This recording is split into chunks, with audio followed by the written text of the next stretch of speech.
ഉണ്ടായിരിക്കട്ടെ. വിശുദ്ധ കരങ്ങളെ ഉയർത്തി നമുക്ക് കർത്താവിനെ സ്തോത്രം ചെയ്യാം. ആമേൻ. സ്തോത്രം.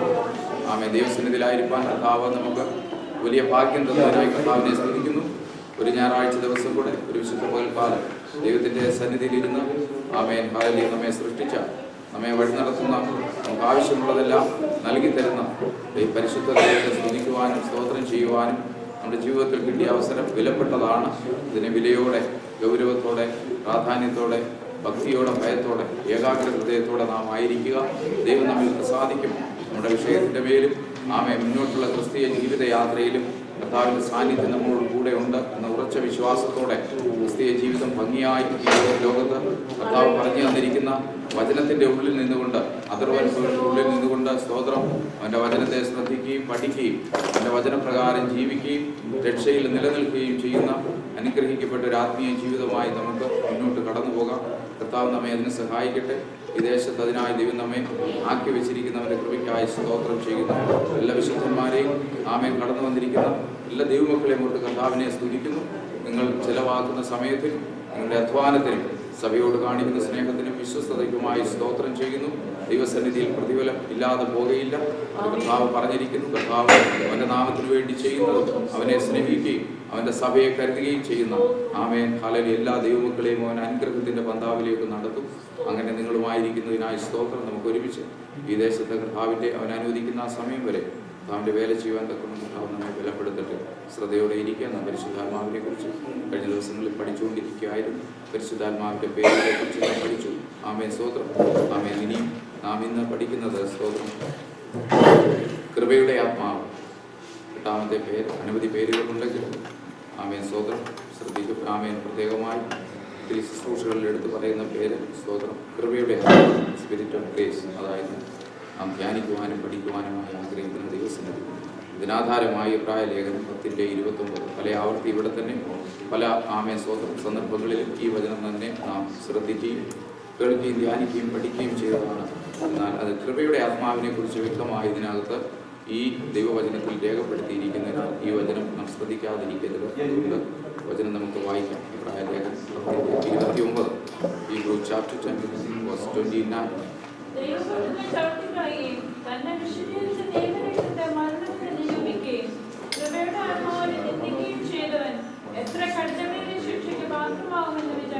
ആമേൻ. ഒരു വിചാരം നമ്മുടെ ഹൃദയത്തിൽ ഉണ്ടായിരിക്കണമെന്ന് ദൈവത്തിന്റെ പരിശുദ്ധാത്മാവ് നമ്മെ ഓർമ്മിപ്പിക്കുന്നു. പല വിചാരങ്ങളും നമ്മുടെ ഹൃദയത്തിൽ, നല്ലതും തീയതും. ആമേൻ. സ്തോത്രം. തീയത് ആമേൻ തെറ്റായ വിചാരങ്ങൾ നമ്മുടെ ജീവിതത്തിൽ ഉണ്ടാകുമ്പോൾ പരിശുദ്ധാത്മാവാണ് നമ്മെ ബോധം വരുത്തുന്നത്. അത് തെറ്റാണ്, ഇതാണ് ശരി എന്ന് വചനം നാം പഠിക്കുമ്പോൾ പരിശുദ്ധാത്മാവ് നമ്മെ ബോധ്യം വരുന്നു. അപ്പോൾ ഇങ്ങനെ ഇവിടെ രേഖപ്പെടുത്തിയിരിക്കുന്നു. ആമേൻ. സ്തോത്രം. നിങ്ങൾ വിചാരിപ്പീൻ. എന്തോ വിചാരിക്കേണ്ടി? സ്തോത്രം. മറ്റു പലതുമല്ല വിചാരിക്കേണ്ടത്. ഈ വചനത്തിലുള്ള കാര്യത്തെ ശ്രദ്ധിച്ച് കേട്ട് അതിനെക്കുറിച്ചൊരു നല്ല ബോധ്യം ഹൃദയത്തിൽ ഉണ്ടായിരിക്കണമെന്ന് ദൈവത്തിൻ്റെ പരിശുദ്ധാത്മാവ് പറയുന്നത്. എന്താ ദൈവത്തിൻ്റെ ആത്മാവ് നമ്മളോട് പറയുന്നത്? എന്താ? സ്തോത്രം. ദൈവപുത്രനെ ചവിട്ടിക്കളയുക. ഒന്ന്, ദൈവപുത്രനെ ചവിട്ടിക്കളയുന്ന പ്രവൃത്തി എന്ന് പറഞ്ഞാൽ ക്രൂശിൽ അവൻ നൽകിയ വലിയ ആമേൻ ത്യാഗത്തെ ഓർക്കാതിരിക്കുകയും അതിന് വില കൊടുക്കാതിരിക്കുകയും അതിനനുസരിച്ച് വചനപ്രകാരം നിലനിൽക്കാതിരിക്കുകയും ചെയ്യുന്നത് ദൈവപുത്രനെ നാം ചവിട്ടിക്കളയുക. രണ്ട്, തന്നെ വിശുദ്ധീകരിച്ച നിയമരക്തത്തെ മലിനമെന്ന് നിരൂപിക്കും. നമ്മെ രക്ഷയിലേക്ക് നടത്തി നമ്മെ വിശുദ്ധനായി പ്രഖ്യാപിച്ച, വിശുദ്ധിയിൽ അനുദിനം നടത്തുന്ന ഒരു ഉടമ്പടിയുടെ രക്തം നമുക്ക് വേണ്ടി അവൻ ചിന്തിക്കുന്നു. സ്തോത്രം. അവൻ്റെ അവസാനത്തുള്ള രക്തവും ക്രൂശിൽ ചിന്തിയത് ഒരു നിയമം സ്ഥാപിച്ചത്. പഴയ നിയമമല്ല, പുതിയൊരു നിയമം ഞാൻ നിങ്ങൾക്ക് വേണ്ടി തരുന്നു. എന്നിൽ വിശ്വസിക്കുന്നവന് ജീവരക്ഷയുണ്ട്. എന്നിൽ വിശ്വസിക്കുന്നവന് ആമേൻ നിത്യതയുണ്ട്. എന്നെ നോക്കുന്നവൻ വിടുതലും രക്ഷയും പ്രാപിക്കുമെന്നുള്ള ആമേൻ ആ പ്രഖ്യാപനം ക്രൂശിൽ നടത്തിയത് അവൻ്റെ രക്തം ചിന്തിക്കൊണ്ട്. അപ്പോൾ ആ വലിയ ത്യാഗം ചെയ്ത ആ നിയമരക്തത്തെ, ഉടമ്പടിയുടെ രക്തത്തെ ആമേൻ സ്തോത്രം മലിനമെന്ന് ഹൃദയത്തിൽ നിരൂപിച്ചാൽ, ചിന്തിച്ചാൽ സ്തോത്രം അതിന് ഒരു കാര്യമുണ്ട്. ഒന്ന്, ആദ്യം പറയുന്നത് ദൈവപുത്രനെ ചവിട്ടിക്കളയുക. രണ്ട്, നമ്മെ വിശുദ്ധീകരിച്ച നിയമരക്തത്തെ മലിനമെന്ന് നിരൂപിക്കുകയും. മൂന്നാമത്തെ കാര്യം പറയുന്നു, ഈ മൂന്നും വളരെ വളരെ പ്രാധാന്യമുള്ള കാര്യമാണ് ഒരു വിശുദ്ധന്റെ ജീവിതത്തിൽ. മൂന്നാമത് പറഞ്ഞത് കൃപയുടെ ആത്മാവിനെ നിന്ദിക്കുന്നു. നാം പഠിക്കുന്നത് കൃപയുടെ ആത്മാവിനെ കുറിച്ചാണ്. പരിശുദ്ധാത്മാവിനെ നിന്ദിക്കുക, യേശു ക്രിസ്തുവിന്റെ നിയമരക്തത്തെ അവൻ മലിനമെന്ന് നിരൂപിക്കുക, യേശു കർത്താവിന്റെ അവന്റെ യഹോവയാം ദൈവത്തിന്റെ പുത്രനായ യേശു ക്രിസ്തുവിനെ ചവിട്ടിക്കളയുകയും ചെയ്യുന്നവർ എന്തു ചെയ്യുന്നു? ഈ ഒരു വിചാരം നമ്മുടെ ഹൃദയത്തിൽ ഉണ്ടാകണമെന്ന് പറയുന്നു. സ്തോത്രം. എത്ര കഠിനമേറിയ ശിക്ഷയ്ക്ക് പാത്രമാണ്. സ്തോത്രം. നമ്മൾ വിചാരിക്കുക, ദൈവമക്കളെ ശ്രദ്ധിക്കുക, നാം ഈ 3 കാര്യങ്ങളിൽ ഏതെങ്കിലുമൊക്കെ ചെയ്ത് ഈ ലോകത്ത് പോയാൽ പുത്തുവരുത്തത്തിൽ ജീവിച്ച് ക്രിസ്തീയ ജീവിതം പാസ്സായി പോകും, ആമേൻ എന്ന് വിചാരിച്ചാൽ, ആമേൻ, ദൈവത്തിന്റെ ആത്മാവ് പറയുന്നു, കഠിനമേറിയ ശിക്ഷയ്ക്ക് പാത്രമാകുവാൻ തക്കവണ്ണം നിങ്ങളിൽ ഈ പ്രവൃത്തികളൊന്നും ഉണ്ടാകരുത്. സ്തോത്രം. ദൈവത്തിന് മഹത്വം ഉണ്ടായിരിക്കട്ടെ. സ്തോത്രം. എബ്രായ ലേഖനം 4:16 ഒന്ന് പെട്ടെന്ന് വായിച്ചു.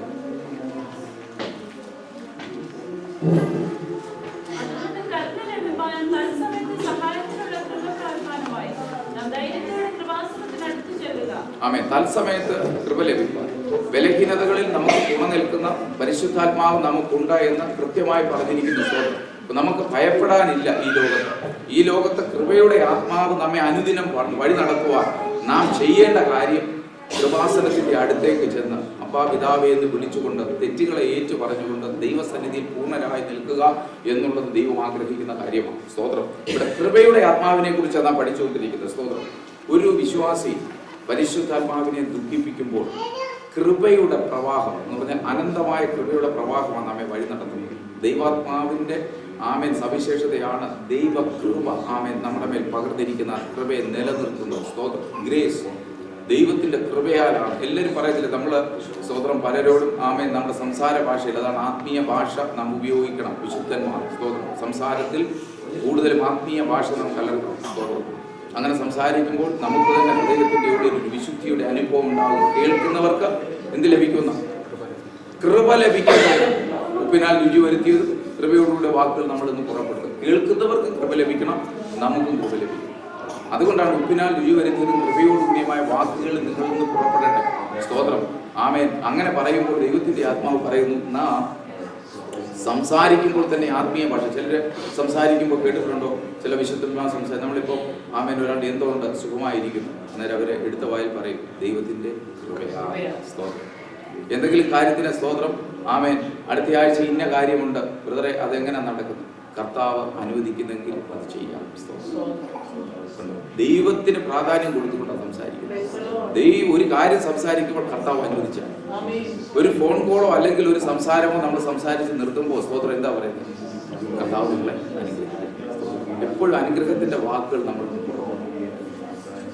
ഓരോരുത്തരുടെയും സംസാര ശൈലികളും ഓരോരുത്തരുടെ രീതികളും വ്യത്യസ്തമാണ്. എന്നാൽ നല്ല കാര്യങ്ങൾ നാം പഠിക്കുമ്പോൾ ആത്മീയ ഭാഷകൾ ഉപയോഗിക്കുമ്പോൾ കേൾക്കുന്നവർക്ക് കൃപയായി മാറും. ഒരു അനുഗ്രഹം നമ്മുടെ വായിൽ നിന്ന് പുറപ്പെടുവിക്കുകയും നാം മറ്റുള്ളവരെ അനുഗ്രഹിക്കുക. നമ്മുടെ ഹൃദയത്തിൽ ഒരു സമാധാനം വ്യാപരിക്കും. കേൾക്കുന്നവർക്ക് ഒരു സമാധാനം വ്യാപരിക്കും. അല്ലേ? കേൾക്കുന്നവർ വിചാരിക്കും എൻ്റെ ആത്മീയ സഹോദരൻ എന്നെ അനുഗ്രഹിച്ചു. സ്തോത്രം. ഹൃദയംഗമായി അനുഗ്രഹിച്ച ഭാഷകൾ നമ്മൾ ഉപയോഗിക്കണം. ആമേൻ. സ്തോത്രം. കാണുമ്പോൾ കർത്താവിന്റെ നാമം മഹത്വീകരിക്കട്ടെ. ദൈവത്തിന്റെ നാമത്തിന് മഹത്വം ഉണ്ടായിരിക്കട്ടെ. പ്രൈസലോട് ദൈവത്തിന് മഹത്വം. നിന്നെ കണ്ടെത്തിയതിനായി ദൈവത്തിന് മഹത്വം കരയറ്റുന്നു. ഒരാഴ്ചന്റെ ഒരു ദിവസം കൂടെ തന്നു. തമ്മിൽ ഒന്ന് കാണാൻ കൃപ തന്നതിനായി കർത്താവിന് സ്തോത്രം. അവിടെ ദൈവത്തെ മുന്നിൽ ആമേൻ. ഒരു കാര്യം സംഭവിച്ചാൽ, ഒരു കാര്യം നമ്മൾ സംസാരിച്ച് വരുമ്പോൾ സ്തോത്രം. ആമേൻ. ദൈവത്തിന് സ്തോത്രം പറയും. ചിലരിൽ ചെറുതും വലുതും ആയിക്കോട്ടെ, ദൈവത്തിന് സ്തോത്രം സ്തോത്രം. അതൊക്കെ നാം പ്രായോഗികമായി പരിശീലിച്ചു വന്നാൽ നമ്മുടെ ഒത്തിരി കാര്യങ്ങൾ നമ്മുടെ നാവിൽ നിന്ന് അശുദ്ധമായ പല ആത്മീയ ഭാഷയിലേക്ക് നടക്കണം. ഒരു വിശുദ്ധന് ചേരുന്ന ചീത്തരം, പൊട്ടച്ചൊല്ല്, കളിവാക്ക്, ഇതൊക്കെ ആരാ? ജഡീയമായ വാക്കുകൾ അല്ലേ? പൈശാചികമായ വാക്കുകൾ നമ്മളിൽ നിന്ന് അറിഞ്ഞോ അറിയാതെയോ ചിലപ്പോൾ പുറപ്പെടും. കാരണം നമ്മുടെ ജീവിതത്തിൽ ചിലപ്പോൾ നാം കൃപയിലേക്ക് വരുന്നതിന്, ഈ രക്ഷയിലേക്ക് വരുന്നതിന് മുമ്പ് ജഡീയമായ പല പ്രവൃത്തികളിൽ നമ്മൾ ഏർപ്പെട്ടവർ. അത് വർഷങ്ങളായി നമ്മുടെ ഹൃദയത്തിനകത്തും ആമേൻ സ്തോത്രം നമ്മുടെ സംസാരത്തിന്റെ ശൈലിയിലും ഭാഷയിലും ഇത് വർഷങ്ങളായി യൂസ് ചെയ്തുകൊണ്ട് വന്ന ചിലപ്പോൾ നാം അറിയാതെ തന്നെ ചിലപ്പോൾ നമ്മുടെ വായിൽ നിന്ന് പുറപ്പെട്ടു പോകും. പക്ഷേ ഉടൻ തന്നെ മനസാക്ഷി നമ്മെ വിലക്കും, പരിശുദ്ധാത്മാവ് നമ്മെ വിലക്കും. പറഞ്ഞത് തെറ്റ്. അന്നേരം തന്നെ ദൈവസന്നിധിയിൽ കർത്താവേ ഞാൻ പറഞ്ഞത് തെറ്റാണല്ലോ. ഉണ്ടാകും. വിശുദ്ധനിൽ നിന്നുണ്ടാകും. ഉണ്ടാകത്തില്ല എന്നല്ല, എല്ലാവരിൽ നിന്നും ഉണ്ടാകും. അശുദ്ധമായ വാക്കുകൾ പലപ്പോഴും പുറപ്പെടും. നാം അറിയാതെ തന്നെ പ്രയോഗിച്ചു. നമ്മളിൽ ആമേൻ പ്രായോഗികമായി വർഷങ്ങളായി കുടിയിരിക്കുന്ന ഇതൊക്കെ മാറ്റണമെങ്കിൽ എന്തുവാ ചെയ്യേണ്ടത്? അത് പരിശീലനം ആവശ്യമാണ്. ഇല്ലയോ? നിരന്തരമായ പരിശീലനം ആവശ്യം. വർഷങ്ങൾ എടുക്കും. അപ്പോൾ പരിശീലനം നേടുവാൻ തക്കവണ്ണം ദൈവത്തിൻ്റെ വചനം പഠിക്കുകയും ആത്മാവിനെ അനുസരിച്ച് നടക്കുകയും ചെയ്യുമ്പോൾ വർഷങ്ങൾ എടുക്കും ഈ കൃപയിലൊന്ന് നിലനിന്ന് പോകാൻ, അല്ലേ? പെട്ടെന്ന് ഒരുത്തിനും വിശുദ്ധനായി വരാൻ പറ്റത്തില്ല. രക്ഷയിൽ നിങ്ങൾ വളരുകയും, അല്ലയോ? ഓരോ ദിവസവും നാം വളർന്നുകൊണ്ടിരിക്കണം. എപ്പോഴും പറയുന്ന കാര്യം വളർച്ച. ദൈവത്തിന്റെ ആത്മാവെന്ന് വളരണം. രക്ഷയെ പ്രാപിച്ചു കഴിഞ്ഞു, ഇനി ഈ നിലയിലൊക്കെ ജീവിച്ചാൽ മതി എന്നുള്ളതോ, സ്നാനപ്പെട്ടിട്ട് ഈ നിലയിലൊക്കെ ജീവിച്ചാൽ മതിയെന്നോ അല്ല ദൈവത്തിന്റെ ആഗ്രഹം. ക്രിസ്തു എന്തുവാ പറയുന്നത്? കർത്താവ് പറയുന്നത് എന്തുവാ? എന്റെ തലയോളം വളരണം. ഗുരുവിന് മീതെയല്ല ശിക്ഷ, അതിന് മേളിൽ വളരാൻ നമുക്ക് ഒക്കത്തില്ല, അല്ലേ? 40 ദിവസം ഉപവസിച്ചു കർത്താവ് ഉപവസിച്ചു, 50-60 ദിവസം ഉപവസിക്കുന്നവരെ കാണാൻ പറ്റുമോ? അറിയത്തില്ല.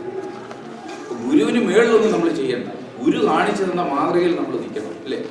അതിന് മേളിൽ കയറാൻ അനുവാദം ദൈവം തരുന്നില്ല. ലോകപരമായും അങ്ങനെ യജമാനന് മേളിൽ നമുക്ക് ഭരിക്കാൻ പറ്റും, നമുക്ക് എന്തെങ്കിലും കാര്യങ്ങൾ പറയാൻ പറ്റും. ഈ ലോകത്തിൽ നിയമങ്ങളെ നമ്മൾ അനുസരിക്കണം. ഈ ലോകത്തിന്റെ നിയമത്തിന് വിധേയപ്പെട്ട് നാം പോകണം. കർത്താവ് എന്തുവാ കരം കൊടുക്കാൻ പറഞ്ഞപ്പോൾ കർത്താവ് പറഞ്ഞെന്തുവാ? മത്സ്യത്തിന്റെ വായന്ന് 2 ദ്രഹ്മപ്പണം എടുത്തിട്ട് കൊടുക്കാനുള്ളവർക്ക് കൊടുത്തു. നിയമത്തിന് കൊടുക്കാതെ നീ ജീവിക്കട്ടെ. ഞാനും ഈ നിയമത്തിന്റെ കീഴിലാണ്. നമ്മളെല്ലാം നിയമത്തിന്റെ കീഴിലാണ്. അപ്പോൾ ഇവിടെ നാം പഠിച്ചു വന്ന സ്വതന്ത്രം നമുക്ക് ശക്തി ആവശ്യമായിരിക്കുമ്പോൾ കൃപാസനത്തിന്റെ അടുത്തേക്ക് നാം കടന്നു ചെല്ലാൻ തയ്യാറാണ്. ആത്മീയ ഭാഷ ഉപയോഗിക്കുന്നവർ ആത്മീയ കടന്നു ചെന്നാൽ ദൈവത്തിൽ നിന്ന് പ്രതിഫലമുണ്ട്. നമ്മുടെ ബലഹീനതകളിൽ ദൈവം തുണ നിൽക്കും. ബലഹീനനാണ് മനുഷ്യൻ. നമ്മുടെ ശക്തി ഒന്നും ദൈവസന്നിധിയിൽ നിലനിൽക്കുന്നതല്ല. നമ്മുടെ ജ്ഞാനം, ഒരുത്തൻ ജ്ഞാനിയായി തന്നെ തോന്നുന്നെങ്കിൽ അവൻ പോഷനായി തീരട്ടെ. അപ്പൊ ജ്ഞാനം നമ്മളിൽ ഒത്തിരി ഉണ്ടെന്ന് വർദ്ധിച്ചുണ്ട് എന്ന് നാം വിചാരിച്ച് നടന്നാൽ പോഷനായി നമ്മൾ ചില ഇടത്ത് നിന്നു കൊടുക്കേണ്ടി വരും. ചിലത് നമുക്ക് അറിവില്ല എന്ന് പറഞ്ഞിട്ട് വരും. ലോകത്തിലെ 10,000 കോടി അല്ലെ 1,00,000 കോടി കാര്യങ്ങളിൽ അതിന്റെ ഒരംശം പോലും ഇന്നുവരെ നമുക്കറിയത്തില്ല, അല്ലെ? ഇതുവരെ കണ്ടുപിടിക്കപ്പെടാത്ത ഒത്തിരി അനേകം കാര്യങ്ങൾ. അപ്പൊ നമ്മുടെ അറിവെല്ലാം പൂർണ്ണമാകും? അല്ല. നാം അറിവിൽ ശിശുക്കൾ തന്നെയായി പോയി പഠിച്ചുകൊണ്ടിരിക്കുക. പഠിപ്പിക്കുന്നവൻ പൂർണ്ണനാണോ? അല്ല, ഒരിക്കലുമല്ല. പഠിപ്പിക്കുന്നവരും പ്രസംഗിക്കുന്നവരും പൂർണ്ണരല്ല. സ്തോത്രം. അവരെന്ത് ചെയ്യും? ഏറ്റവും കൂടുതൽ ഞാൻ എപ്പോഴും ചിന്തിക്കുന്ന ഒരു കാര്യം എന്ന് പറഞ്ഞാൽ, സ്തോത്രം, ദൈവവചന ശുശ്രൂഷയിലേക്ക് കടന്നു വന്ന നാളുകളിൽ ഏറ്റവും കൂടുതൽ മറ്റുള്ളവർക്കല്ല ബെനിഫിറ്റ്, എനിക്ക് തന്നെ കൂടുതൽ ബെനിഫിറ്റ്. കാരണം പഠിപ്പിക്കുന്നവൻ പഠിച്ചിട്ട് പോയാൽ പഠിക്കും. അരമണിക്കൂർ പ്രീച്ച് ചെയ്യണമെങ്കിൽ, സ്തോത്രം, അരമണിക്കൂർ ദൈവസന്നിധിയിൽ നിന്ന് സംസാരിക്കണമെങ്കിൽ ആമേന്റെ പുറകിൽ ഒരു 4 മണിക്കൂർ ചെലവഴിക്കണം. അപ്പൊ എന്ത് ചെയ്യാം? 4 മണിക്കൂർ പഠിക്കണമായിരുന്നു. അധ്യാപകയും ഇരിപ്പുണ്ടില്ല, ഹെഡ് മിസ്ട്രസ് ഇരിപ്പുണ്ടില്ല. ആമേൻ. പിള്ളേരെ പഠിപ്പിക്കണമെങ്കിൽ വീട്ടിൽ നിന്ന് നല്ലപോലെ പഠിച്ചാൽ നമ്പർ എടുത്തു കഴിഞ്ഞാൽ അവിടെ ചെന്നാൽ അവർ മനസ്സിലാക്കും ഇതിനകത്തൊന്നും ഇല്ല, ചുമ്മാ കാശടിച്ചിട്ട് പോകുന്നതില്ല. സ്തോത്രം. എന്തെങ്കിലുമൊക്കെ ദൈവസന്നിധിയിൽ പറഞ്ഞു കൊടുക്കണമെങ്കിൽ നമുക്ക് ആദ്യം അറിവുണ്ടാകും. അപ്പൊ നമ്മൾ വചനം പഠിക്കാൻ പറ്റും. സ്തോത്രം. വളരാതിരുന്നാൽ പറ്റും. മറ്റുള്ളവരോട് വചനം ശുശ്രൂഷിക്കാൻ പറ്റും, ഉപദേശിക്കാൻ പറ്റും. അറിവില്ലാത്തവൻ എങ്ങനെ കാര്യങ്ങൾ ഏറ്റെടുക്കും? ആരെങ്കിലും കേൾക്കാൻ നിൽക്കും? സ്തോത്രം. അപ്പൊ നാം പഠിക്കുന്നത് ഒരിക്കലും ആമേ സ്തോത്രം ശുശ്രൂഷ ചെയ്ത ശുശ്രൂഷകരെയും നിങ്ങളെ സംബന്ധിച്ച് സ്തോത്രം നിങ്ങൾക്ക് വളരണമെങ്കിൽ, അരമണിക്കൂർ നിങ്ങൾ ദൈവസന്നിധിയിൽ നിൽക്കണമെങ്കിൽ അതിന്റെ പുറകിൽ ചില അധ്വാനം ചെയ്തു കഴിഞ്ഞാൽ ആ അധ്വാനം നിങ്ങൾക്ക് മുതൽ പോകും. സ്തോത്രം. നാം പഠിക്കുക, നാം പഠിച്ചിട്ടേ പഠിപ്പിക്കാൻ. എല്ലാവരും പഠിതാക്കം ഈ ലോകത്ത്. സ്തോത്രം. അങ്ങനെ ഇരിക്കുമ്പോൾ തന്നെ സ്തോത്രം നാം ചിന്തിക്കുന്നു, ഈ കാലഘട്ടം, ഈ യുഗം എന്തിന്റെ കാലഘട്ടമാണ്? ഇത് കൃപായുഗമോ? അല്ലേ? പഴയ നിയമ കാലഘട്ടത്തിൽ എല്ലാത്തിനും ശിക്ഷയുണ്ട്. ഇപ്പൊ നമ്മളെ ദൈവം വെറുതെ വിട്ടിരിക്കുന്ന ചില വിഷയങ്ങളുണ്ട്. ദൈവം വിചാരിക്കുന്നതൊന്നും കണ്ടിട്ടില്ലെന്ന്, കേട്ടിട്ടില്ലെന്ന്, ദൈവത്തിന്റെ ശ്രദ്ധയിൽ നിന്നും ഇല്ലെന്നാണ് വിചാരിക്കുന്നത്. കൃപായുഗത്തിന്റെ കാലഘട്ടം. കാരണം നിയമരക്തം നമുക്ക് വേണ്ടി ഉണ്ട്. വിശുദ്ധൻ ഒരുത്തൻ പരിശുദ്ധൻ ഇരുന്ന് പക്ഷപാതം ചെയ്യുന്നുണ്ട്. ആമേൻ. അതുകൊണ്ട് പലതിൽ നിന്ന് ഒഴിവാണ്. നമുക്കറിയാം ചില കാര്യങ്ങൾ നമ്മൾ തെറ്റാ ചെയ്യുന്നത്, വചനത്തിന് വിരുദ്ധമായി ചെയ്യുന്നത്. ഈ രക്ഷയിലേക്കും കൃപയിലേക്കും വിശുദ്ധിയിലേക്കും വന്നിട്ടും നാം ചില തെറ്റുകൾ ചെയ്യുമ്പോൾ നാം വിചാരിക്കുന്നു നാം ഇതിൽ നിന്ന് ദൈവം നമ്മളെ ഒഴിവൊഴിവാക്കി ഇങ്ങനെ വിട്ടിരിക്കുന്നു നാം വിചാരിക്കുന്നത്. ഒരിക്കലുമല്ല. അവന്റെ പുസ്തകത്തിൽ അത് രേഖപ്പെടുത്തി വെച്ചിട്ടുണ്ട്. പക്ഷേ ഇവിടെ ശിക്ഷ ഇപ്പോൾ കിട്ടാതിരിക്കുന്നത് കൃപായുഗമായതുകൊണ്ട് കൃപയുടെ ആത്മാവ് ഇപ്പോൾ ഇവിടെ വാദിച്ചു കൊണ്ടിരിക്കുന്നു, ഇവിടെ സംസാരിച്ചു കൊണ്ടിരിക്കുന്നു. നമ്മുടെ മേൽ ശക്തി പകർന്നിരിക്കുന്നത് കൊണ്ട് പലതിൽ നിന്നും നാം ഒഴിവായിരിക്കും. ഇത് എന്നേക്കുമുള്ള ഒഴിവാകലല്ല. ഇപ്പൊ അഡ്വക്കേറ്റ് ഉണ്ട്, ന്യായാധിപതി വരും. ആമേ. ന്യായാധിപതിയുടെ മുന്നിൽ നീതി മാത്രമേ നടപ്പാകത്തുള്ളൂ, അന്യായം അവിടെ ഇല്ല. സ്തോത്രം. ഇപ്പൊ സ്നേഹത്തിന്റെ ആത്മാവ് പൊറുക്കുകയും ശ്രമിക്കുകയും ക്ഷമിക്കുകയും ചെയ്യുന്ന ആത്മാവാണ് ഇപ്പോൾ വാദിച്ചുകൊണ്ടിരിക്കുന്നത്, ഇപ്പോൾ സംസാരിച്ചുകൊണ്ടിരിക്കുന്നത്. പിന്നീട് അത് കിട്ടത്തില്ല. ഈ സമയം വചനം പറയുന്നത് നിങ്ങൾ തക്കത്തിൽ വിനിയോഗിച്ചു. ഈ സമയം പാഴാക്കരുത്. പലതിൽ നിന്ന് നമുക്ക് ഗ്രേസ് മാർക്ക് കിട്ടി, ബോണസ് കിട്ടി. സ്തോത്രം. എന്താ പറഞ്ഞ മോഡറേഷൻ കയറ്റി വിട്ടുകൊണ്ടിരിക്കുക. സ്തോത്രം. മോഡറേഷനിലാ ജീവിതം, ഗ്രേസിലാ ജീവിതം, ഗ്രേസ് മാർക്കിലാ ജീവിതം. പലതും ദൈവം നമുക്ക് കണ്ടില്ല എന്ന് വിചാരിച്ച് ദൈവം ഒരു സൈഡിലോട്ട് മാറ്റി വെച്ചിരിക്കും. പക്ഷെ പുസ്തകത്തിലുണ്ടില്ല. ജീവന്റെ പുസ്തകത്തിൽ എഴുതി വെച്ചിട്ടുണ്ട് ഓരോ സംസാരങ്ങളും, ഓരോ പ്രവൃത്തി, വചനം അറിഞ്ഞിട്ടും വചനം പാലിക്കാതെ ചെയ്തതും പ്രവർത്തിച്ചതും എല്ലാ കാര്യങ്ങളും നിരൂപണങ്ങൾ വരെ നേരത്തെ നമ്മൾ വിചാരിച്ചിട്ടുണ്ടല്ലോ. സ്തോത്രം, അവന്റെ പുസ്തകത്തിൽ അവൻ രേഖപ്പെടുത്തി വെച്ചിരിക്കുന്നു. എത്ര വിശുദ്ധ ജീവനും ഭക്തിയുള്ളവരുമായി നമ്മൾ ഈ ലോകത്തിൽ ജീവിക്കണം. ആമേൻ, സ്തോത്രം. അപ്പോ ദൈവകൃപ നമ്മളിലേക്ക് അനന്തമായി പ്രവഹിച്ചു കൊണ്ടിരിക്കുന്ന സ്തോത്രം, അളവറ്റ കൃപകൾ ചൊരിഞ്ഞ് പാപികളായിരുന്ന നമ്മളെ അവൻ രക്ഷയിലേക്ക് വഴി നടത്തി. ഈ രക്ഷ പ്രാപിച്ചതിന് ശേഷം കൃപാവരങ്ങളാൽ നമ്മെ നിറച്ച് അനുദിന ജീവിതത്തിൽ മുന്നോട്ട് രക്ഷയിൽ വളരുവാനുള്ള ദൈവകൃപ നിലനിർത്തിയിരിക്കുന്ന ആരാ? കൃപയുടെ ആത്മാവ്. ആ കൃപയുടെ ആത്മാവിനെ കുറിച്ചാണ് നാം പഠിക്കുന്നത്. സ്തോത്രം. അപ്പോ ആമേൻ, നമുക്കൊന്ന് വായിക്കാം ദൈവത്തിന്റെ വചനം. ഉൽപ്പത്തി പുസ്തകം 6:8.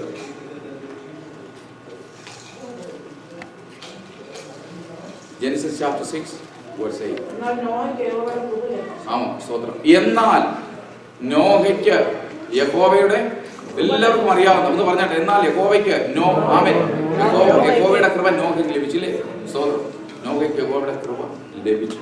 എന്നാൽ അവിടെ തന്നെ നാം അവിടെ നിൽക്കുമ്പോൾ തന്നെ സ്തോത്രം, അതിന്റെ പുറകിലേക്ക് വചനം ശ്രദ്ധിക്കുമ്പോൾ 6:3 ഒന്ന് വായിച്ചാണ്.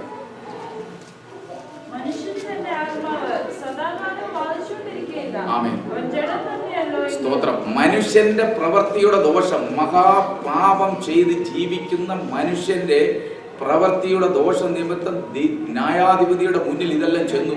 ഭൂമിയിൽ നിന്ന് പലതിന്റെയും നിലവിളി അങ്ങ് സ്വർഗത്തിലേക്ക് എത്തി. അനീതി, ആമേൻ, മനുഷ്യൻ അനീതി ചെയ്യുന്ന സകല പ്രവൃത്തികളും സ്വർഗത്തിലേക്ക് എത്തിയപ്പോൾ സ്വർഗത്തിലെ ദൈവം വിചാരിച്ചു, ഇനി മനുഷ്യനോട് എന്നും ബാധിക്കാനൊന്നും ഒക്കത്തില്ല, എന്ന് ഇവരോട് പറഞ്ഞുകൊണ്ടിരിക്കാൻ ഒക്കത്തില്ല, സദാകാലവും ബാധിച്ചുകൊണ്ട്, കാരണം ഇവർ ജഡമാണ്. സ്തോത്രം, നേരത്തെ പറഞ്ഞിട്ടുള്ള എന്ന് പറഞ്ഞിട്ട് ഇങ്ങോട്ട് താഴോട്ട് വായിച്ചു വരുമ്പോഴാണ് ഇടയ്ക്ക് കിടക്കുന്നു. സ്തോത്രം, ഒരുത്തന് കൃപ ലഭിച്ചു. ഹല്ലേലൂയ.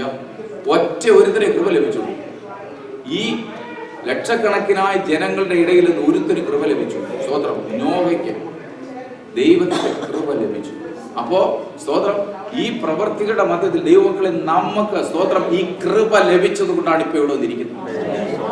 10,000-കണക്കിന് കോടിക്കണക്കിന് ആൾക്കാരെന്ന പാപത്തിൽ ആണ്ട് കിടക്കുന്ന ജനത്തിന്റെ നടുവിൽ നിന്ന് ദൈവം ഒരുത്തനെ വിളിച്ച് വേർതിരിച്ച് അവന്റെ രാജ്യത്തിന് വേണ്ടി നിയമിച്ച് ആക്കി വിശുദ്ധ വിളി പോകരിക്കാരായി ഉള്ളൂരേ എന്ന് പറഞ്ഞ് ദൈവം നമ്മെ മാറ്റി നിർത്തി, പ്രത്യേകമായി സെപ്പറേറ്റായി നിർത്തിയിട്ട് ദൈവം പറയുകയാണ്. സ്തോത്രം, നോഹയോട് പറഞ്ഞതാണ് ഇന്നയാളിനെ ദൈവത്തിന്റെ കൃപ ലഭിച്ചു. പലരിൽ നിന്ന്, കുടുംബത്തിൽ നിന്ന് തന്നെ ദൈവം നമുക്ക് കൃപ ലഭിച്ചുകൊണ്ട് അനേകർ നിൽക്കുക അപ്പുറത്ത്, അവർക്ക് അറിയത്തില്ല ഈ കൃപയുടെ. സ്തോത്രം, അന്ന് ഇത് നോഹയുടെ കാലത്തും ജനം പറഞ്ഞതാ. ഇതൊക്കെ വെറുതെ നോഹ നീ പറയുന്നത് വെറുതെ വെറും കഥയായി പറയുന്നത്, ഇതൊന്നും നടക്കാൻ പോകുന്ന കാര്യമല്ല. ഇപ്പോഴും ജനം പറയുന്ന കാര്യം നിത്യതയുണ്ടോ? ആർക്കറിയും? സ്വർഗമുണ്ടോ? ആർക്കറിയും? വിശ്വാസികൾ പോലും കർത്താവിന്റെ വരവിനെ കുറിച്ച് ആർക്കറിയാൻ വരുമോ? പല പ്രാവശ്യം ഇത് കേട്ടിട്ടുണ്ട്, ഇതുവരെ വന്നിട്ടില്ലല്ലോ. സ്തോത്രം, ആ വിശ്വാസം പോലും നമുക്ക് നഷ്ടപ്പെട്ടിരിക്കുന്ന കാലഘട്ടത്തിൽ ദൈവത്തെ സ്തുതിച്ചോണം നമുക്ക് കൃപ ലഭിച്ചതിനാൽ, നോഹയ്ക്ക് ലഭിച്ച കൃപ എനിക്ക് ഈ കൃപയുടെ ആത്മാവിനാൽ എന്റെ മേൽ ദൈവം പകർന്നതിനായി സ്തോത്രം ചെയ്യുന്നു. ഹല്ലേലൂയ, ആമേൻ, സ്തോത്രം. അപ്പൊ മനുഷ്യനിൽ എല്ലാ കാലവും പരിശുദ്ധാത്മാവ് വാദിക്കയില്ല. പല ഘട്ടങ്ങളിലും നാം തെറ്റ് ചെയ്യുമ്പോൾ ഒന്ന് പറയും തെറ്റ്, മനസാക്ഷി ബോധ്യപ്പെടുത്തും, ആത്മാവ് ബോധ്യപ്പെടുത്തും, തെറ്റ്. രണ്ടാമത് അതേ തെറ്റ് തന്നെ പോയി നിന്ന് ആവർത്തിക്കുകയും ചെയ്യുമ്പോൾ രണ്ടാമത് ദൈവം മനസാക്ഷി പറയും തെറ്റ്. കാരണം വചനം പിൻബലമായി പഴയ കിടക്കുന്നു, ഓർമ്മിപ്പിക്കും. ഈ വചനം എവിടെയോ കേട്ടിട്ടുണ്ട്. ആമേൻ, ഈ പൊട്ടച്ചൊല്ല് തെറ്റ, ഈ കളിവാക്ക് തെറ്റ, വിശുദ്ധന് ചേരാത്ത കാര്യങ്ങൾ തെറ്റ, കൃപയോടുകൂടിയ വാക്കുകളല്ല എന്നിൽ നിന്ന് പുറപ്പെട്ടതെന്ന് മനസാക്ഷി വീണ്ടും വീണ്ടും പറയും. അതും അവിടെയും കഴിഞ്ഞു. വീണ്ടും ഇത് ആവർത്തിക്കുകയാണ്, മനസ്സിലാക്കുന്നില്ല, പഠിക്കുന്നില്ല, ആമേൻ, ക്രമീകരിക്കാൻ തയ്യാറല്ല, വീണ്ടും വാദിക്കും ഇത് തെറ്റ്. 5-6 പ്രാവശ്യം കഴിയുമ്പോൾ പരിശുദ്ധാത്മാവ് ആ പണി അങ്ങ് നിർത്തിയിട്ട് പറയും പൊയ്ക്കോ, പോകുന്ന വഴി. എവിടെങ്കിലും പോയി ഇടിച്ചു നിൽക്കുമ്പോൾ ആമേ സ്തോത്രം തിരിഞ്ഞു ചെയ്യുന്നു, നിലവിളിക്കുമ്പോൾ ആമേ സ്തോത്രം വീണ്ടും ദൈവം കൃപ കാണിക്കും. വാ എൻ്റെ അടുത്തേക്ക്. ഈ പ്രോസസ് നടന്നുണ്ട്. വാ എൻ്റെ അടുത്തേക്ക്, കുഴപ്പമില്ല, ഞാൻ നിന്നെ വീണ്ടും വിശദീകരിക്കാം. ദൈവത്തിന്റെ സ്നേഹമാണ്.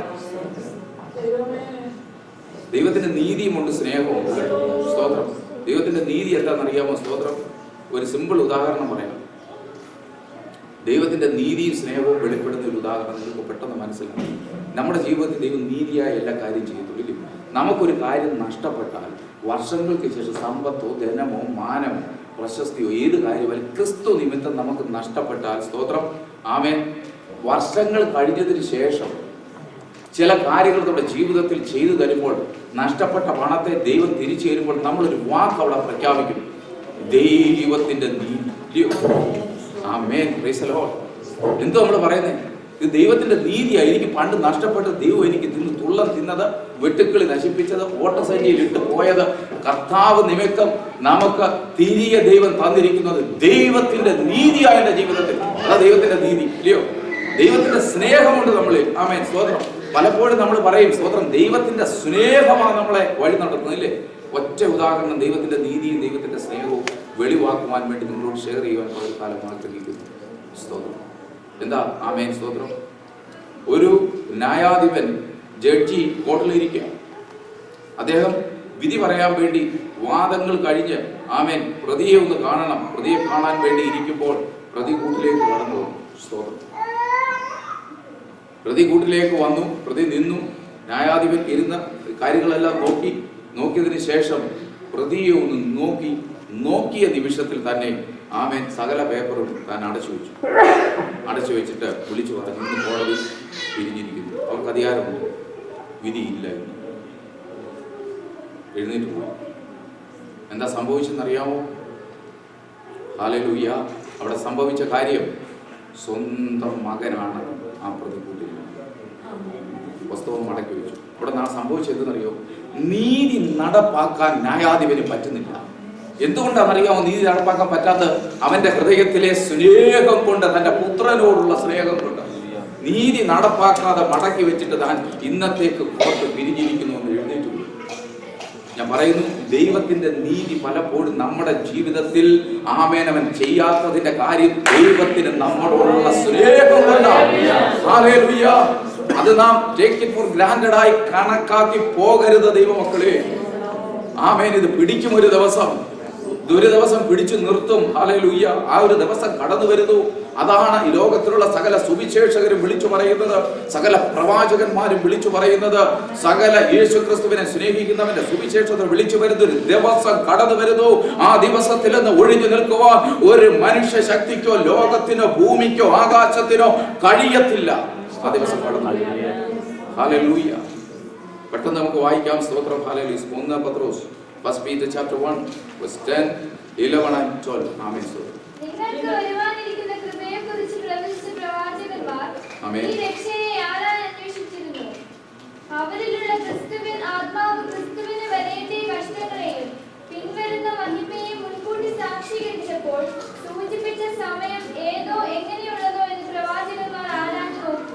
ആമേൻ. സ്തോത്രം. നിർത്തിക്കാട്ട് ഈ വചനം നിങ്ങളൊന്ന് ശ്രദ്ധിക്കണമേ. സ്തോത്രം. വളരെ പ്രത്യേകമായി വചനത്തെ നിങ്ങൾ ഒന്ന് ശരിക്കും ശ്രദ്ധിച്ച് പഠിക്കണം. നമ്മൾ ഈ വചനം എന്താണ്? സ്തോത്രം.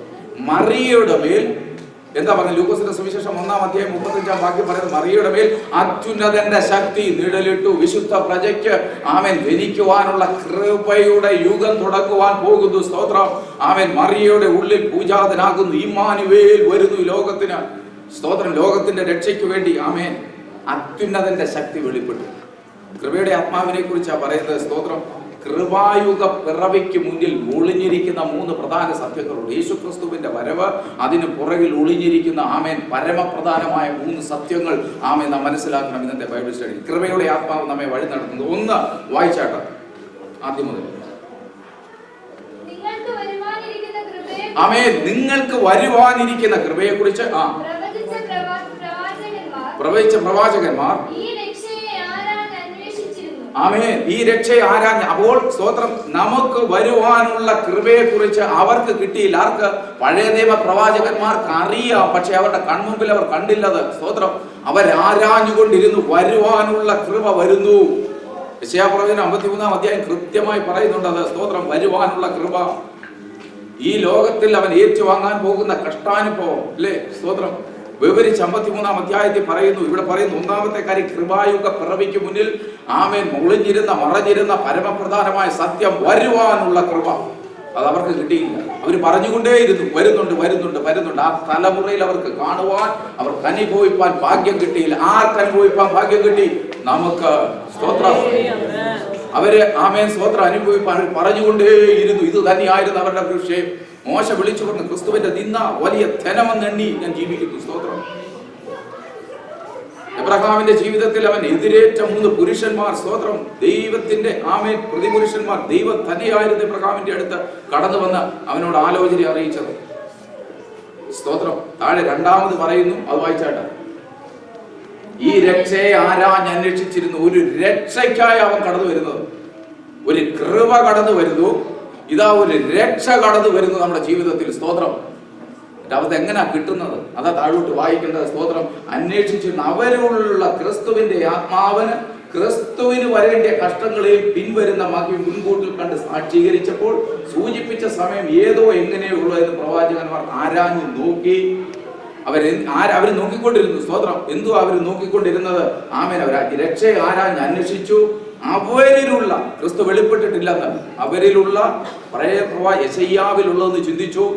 ക്രിസ്തുവിന്റെ ആത്മാവ്, ക്രിസ്തുവിന് വരേണ്ടിയ കഷ്ടം, അതിൽ 53-ാം അധ്യായത്തിൽ രേഖപ്പെടുത്തി വെച്ചിരിക്കുന്നത്. ആമേൻ. ക്രിസ്തുവിന് വരേണ്ടിയ കഷ്ടം പിൻവരുന്ന മഹിമയെ മുൻകൂട്ടി കണ്ട് ഇതാ സാക്ഷീകരിക്കും. 600 വർഷങ്ങൾക്ക് മുമ്പ് യെശയ്യാ സാക്ഷീകരിച്ചു. സ്തോത്രം. സാക്ഷീകരിച്ചിട്ട് സൂചിപ്പിച്ച സമയം ഏതോ എങ്ങനെയുള്ളൂ എന്ന് അവരിങ്ങനെ നോക്കിക്കൊണ്ടിരിക്കുക. ഇത് എപ്പോഴാണ് വെളിപ്പെടുത്തുന്നത്? സ്തോത്രം. വരുമെന്നുള്ള ഉറപ്പാണ്. എന്നിട്ട് അവർ താഴെ എഴുതും, തങ്ങൾക്കായല്ല നിങ്ങൾക്കായ അത്രയും അവർ ശുശ്രൂഷ ചെയ്തു. കേട്ടോ, നമുക്ക് വേണ്ടി 600 ക്രിസ്തുവിന് വരവിന് മുമ്പ് 600 വർഷം മുമ്പ് യെശയ്യാ പ്രവചനം ശുശ്രൂഷ ചെയ്തു. നമുക്ക് വേണ്ടി ചെയ്തെന്ന് വിശ്വസിക്കണം. ക്രിസ്തു വരുന്നെന്ന്, കൃപ വരുന്നെന്ന്, രക്ഷ വരുന്നെന്ന് വിളിച്ചു പറയും. നമുക്ക് വേണ്ടി ശുശ്രൂഷ ചെയ്തത്. നാം ഇപ്പോൾ ശുശ്രൂഷ ചെയ്യുന്ന വരും തലമുറയ്ക്ക് വേണ്ടി ശുശ്രൂഷ ചെയ്യുക. നമ്മൾ ഇതിനെ നമ്മൾ അവരുടെ ഹൃദയത്തിലേക്ക് സ്തോത്രം ആമേൻ ഇട്ടുകൊടുക്കുവാൻ തക്കമുള്ള ശുശ്രൂഷയാണ് നമ്മൾ ചെയ്യുന്നത്. വരും തലമുറകളുടെ ആമേൻ ക്രിസ്തുവിനെ അറിയേണ്ട വിധത്തിൽ അറിയുവാൻ, ക്രിസ്തുവിനെ കൊടുക്കുവാൻ, ക്രിസ്തുവിന്റെ നാമത്തെ ആമേൻ അറിയിച്ചു കൊടുക്കുവാനുള്ള വലിയ ശുശ്രൂഷ ദൈവം നമ്മെ ഏൽപ്പിച്ചു. സ്തോത്രം. ഹല്ലേലൂയ. എന്ന് താഴോട്ട് വായിക്കുന്നു, തങ്ങൾക്കായിട്ടല്ല നിങ്ങൾക്കായിട്ട് അത്രയും തങ്ങൾ ആ ശുശ്രൂഷ ചെയ്യുന്ന അവർക്ക് വെളിപ്പെട്ടു. എന്നിട്ട് എന്താ പറയുന്നത്? സ്വർഗത്തിൽ നയിച്ച പരിശുദ്ധാത്മാവിനാൽ നിങ്ങളോട് സുവിശേഷം അറിയിച്ചത് അതിപ്പോൾ നിങ്ങളെ ഗ്രഹിപ്പിച്ചിരിക്കും. കണ്ടോ, ഇത് ഭൂതഭാവി വർത്തമാന കാര്യങ്ങളാണ്. സ്തോത്രം. ആ ശുശ്രൂഷ അവർ ചെയ്തു. ഇപ്പൊ നമ്മൾ ചെയ്യുന്ന ശുശ്രൂഷ എന്താണെന്നാണ് ഇവിടെ പറഞ്ഞിരിക്കുന്നത്. നമ്മൾ ഏത് ശുശ്രൂഷയായി ചെയ്യണ്ടേ? സ്തോത്രം. സ്വർഗത്തിൽ നയിച്ച പരിശുദ്ധാത്മാവ് നമ്മുടെ മേൽ ഉള്ളത് കൊണ്ട് ആമേൻ നിങ്ങളോട് സുവിശേഷം അറിയിച്ചർ അതിപ്പോൾ നിങ്ങളെ ഗ്രഹിപ്പിച്ചിരിക്കും.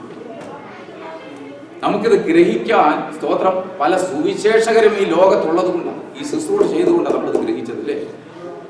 വെറുതെ എങ്ങനെ നമ്മൾ ഗ്രഹിക്കുന്ന? ആരെങ്കിലും പറയാതെ, ആരെങ്കിലും അയക്കപ്പോ ആമേൻ അയക്കാതെ എങ്ങനെ പോകുന്നില്ല, പോകാതെ എങ്ങനെ പറയുന്നില്ല?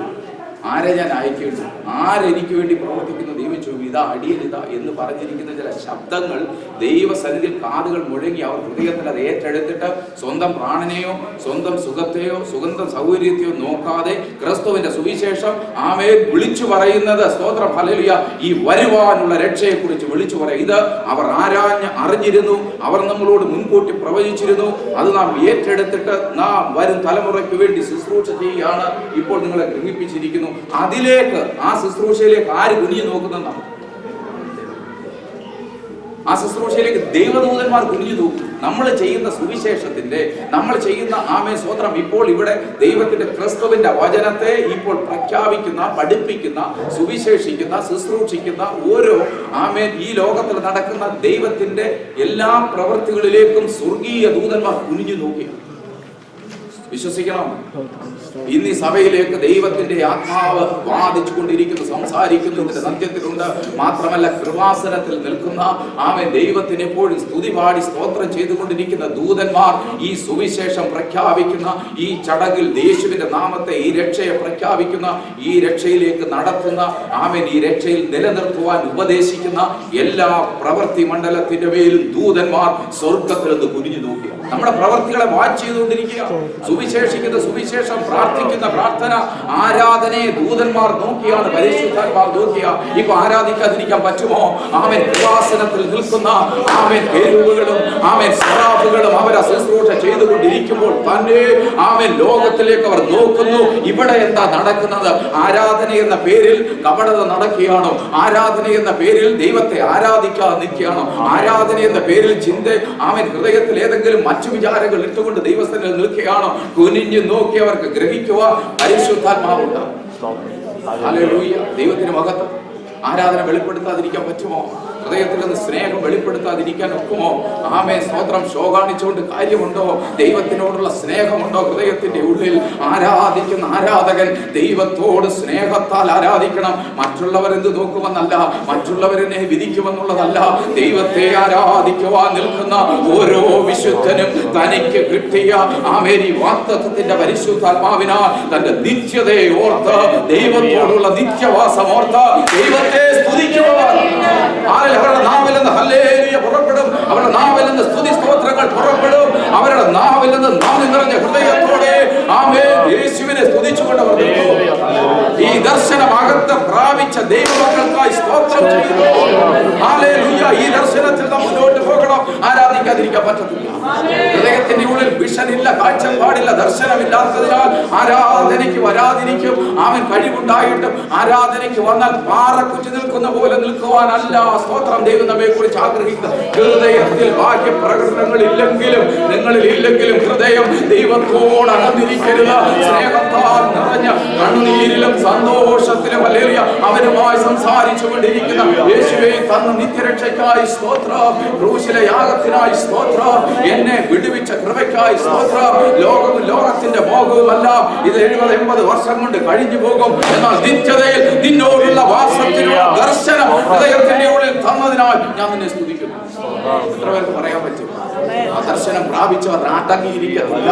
അവർ ദൈവത്തെ നൃത്തം ചെയ്യും, സ്തുതിക്കും, സ്തോത്രം ചെയ്യും. ദാവീദിനെ പോലെ അവർ ദൈവത്തെ ആരാധിക്കും. കാരണം കാട്ടിൽ നിന്ന് വിളിച്ചിറക്കിയ ദാവീദിനെ ആമേൻ 7-8 സഹോദരന്മാരുടെ മധ്യത്തിൽ നിന്നുകൊണ്ട് അവന്റെ കഴിവിലും മിടുക്കിലുമല്ല ആമേൻ ഗോലിയാത്തിന്റെ നിലയിൽ പാഞ്ഞു ചെന്ന കല്ലിന്റെ മേൽ അഭിഷേകം ഉണ്ടായിരുന്നു.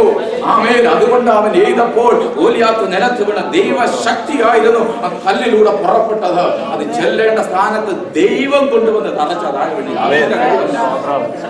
ദൈവം ഒരുത്തനെ നിർത്തിയാൽ, ദൈവം ഒരുത്തനെ അനേകരുടെ നടുവിൽ നിന്ന് എഴുന്നേൽപ്പിച്ചാൽ ദൈവം തന്നെ അവന് പ്രൊട്ടക്ഷനാണ്. ദൈവം തന്നെ അവനെ സൂക്ഷിക്കും. മനുഷ്യർ എത്ര പേർ ചുറ്റും നിന്ന് ആക്രമിച്ചാലും ദൈവത്തിന്റെ ദാസൻ, ദൈവത്തിന്റെ വിശുദ്ധൻ, ദൈവത്തെ ആരാധിക്കുന്നവൻ അവൻ ഒറ്റയ്ക്കല്ല, അനേകായിരം ദൂതന്മാരുടെ മധ്യത്തിൽ നിന്നുകൊണ്ട് അവൻ ശുശ്രൂഷകരമായി ശുശ്രൂഷിക്കും. ആ ഉറപ്പ് നമ്മൾ പ്രാപിച്ചവരെത്ര കണ്ട് ദൈവത്തെ ആത്മാവിനെ നമുക്ക് വേണ്ടി അയച്ചെന്ന ദൈവത്തെ സ്തോത്രം ചെയ്തുകൊണ്ടായിരിക്കും. ദൈവം നിങ്ങളെ സഹായിക്കട്ടെ. ദൈവം നിങ്ങളെ അനുഗ്രഹിക്കട്ടെ. ഹല്ലേലൂയ. ദൈവനാമം മഹത്വപ്പെടുവാൻ ഇടയായി തീരട്ടെ. സ്തോത്രം.